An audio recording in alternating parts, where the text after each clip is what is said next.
La digitalització que estem coneixent en aquest moment, que fan les Big Tech, és a dir, empreses que tot ho digitalitzen en un software tancat, de la qual només coneixen elles el codi, no es pot considerar democràtic, perquè no podem verificar de cap manera els procediments que fan aquest software i doncs estem perdent el control sobre els continguts, el control sobre les dades, fins i tot la llibertat d'expressió, fins i tot la llibertat d'emprendre, perquè aquestes Big Tech són monopoli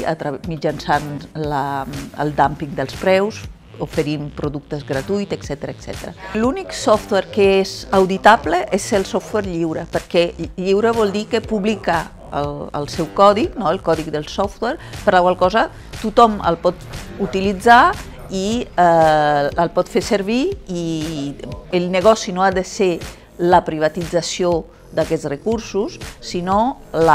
després oferir les prestacions. O sigui, un exemple de software lliure és el WordPress, que potser molta gent coneix sense ni tan sols saber què és software lliure, i doncs és una empresa que funciona molt bé. Vull dir que el fet que sigui lliure no vol dir que no sigui una possibilitat d'emprendre. Durant molt de temps s'ha dit que intentem utilitzar software lliure a la gent, però és molt difícil si les pròpies institucions no l'estan fent servir, no l'estan promovent.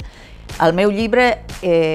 vol justament donar eines perquè exigim a les institucions unes eines i una tecnologia en els serveis bàsics que siguin democràtiques, és a dir, que siguin per responsabilitat i inversió institucional, obertes per poder ser verificada i per poder assegurar que no s'està violant els nostres drets bàsics.